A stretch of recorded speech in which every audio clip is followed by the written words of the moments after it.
भाइयों और बहनों, गांव में जब चुनाव का नाम आता है ना, तो सिर्फ पोस्टर नहीं लगते, उम्मीदें भी लगती हैं। हर गली में एक सवाल गूंजता है, इस बार हमारी सीट किसकी होगी? जनरल आएगी या आरक्षित? महिला होगी या नहीं? आज हम आपको बताएंगे प्रधान की सीट कैसे तय होती है, कौन सी सीट कहां आती है और यूपी पंचायत चुनाव होंगे या नहीं होंगे। पूरा सच बिना घुमाए फिरा के। प्रधान की सीट मतलब गांव का मुखिया, विकास की चाबी, योजनाओं की चेकबुक, गरीब की आवाज। इसीलिए जब सीट निकलती है तो पूरा गांव सांस रोककर देखता है। सीट अगर हमारी हुई तो इस बार गांव बदलेगा। अब ध्यान से समझिए, प्रधान की सीट मनमर्जी से नहीं निकलती, इसके पीछे पूरा कानून और प्रक्रिया होती है। 4 आधार होते हैं। 1 जनसंख्या यानी पॉपुलेशन, 2 पिछले चुनाव का आरक्षण, 3 जातीय अनुपात यानी SC ST OBC, 4 महिला आरक्षण यानी 50%। एक ही सीट बार बार एक ही वर्ग को नहीं मिलती, हर चुनाव में रोटेशन होता है। जिन गांवों में SC आबादी ज्यादा, उन्हें प्राथमिकता रोटेशन से बदलती रहती है। ST सीट, यूपी में कम गांव, खास इलाकों में ही।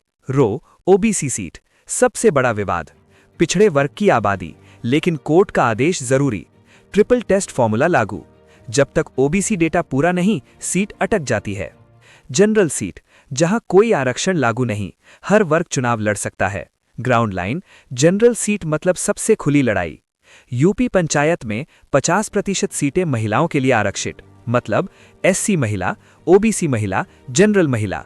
कई बार गांव में सवाल उठता है कि इस बार महिला क्यों, लेकिन सच ये है, महिला प्रधानों ने गांव बदले भी हैं।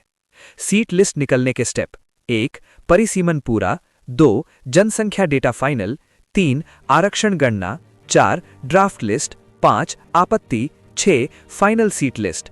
जब तक ये सब पूरा नहीं, सीट लिस्ट नहीं आएगी। 3 बड़ी सच्चाइयां। सरकार चुनाव कराना चाहती है, कोर्ट का आदेश मानना मजबूरी। OBC आरक्षण सबसे बड़ी अड़चन, इसलिए चुनाव थोड़े समय के लिए टल सकते हैं, लेकिन रद्द नहीं होंगे। जब सीट लिस्ट निकलेगी, चुनाव की तारीख तय होगी।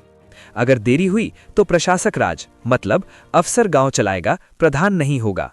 गांव कहता है, हमें कागज नहीं, हमें अपना चुना हुआ प्रधान चाहिए।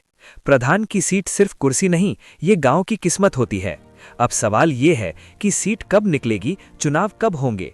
जवाब जल्द मिलेगा, लेकिन गांव को जागरूक रहना होगा। जय गांव, जय पंचायत, जय लोकतंत्र।